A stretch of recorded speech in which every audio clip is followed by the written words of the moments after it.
Good morning. I did a 5,000 miles oil change on my 2014 4Runner. This time I just did liquid moly engine flush also. This is 5,000 miles.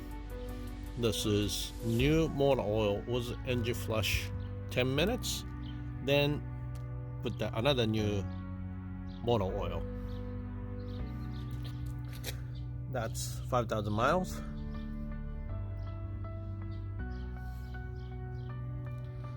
This is 10 minutes liquid moly engine flush.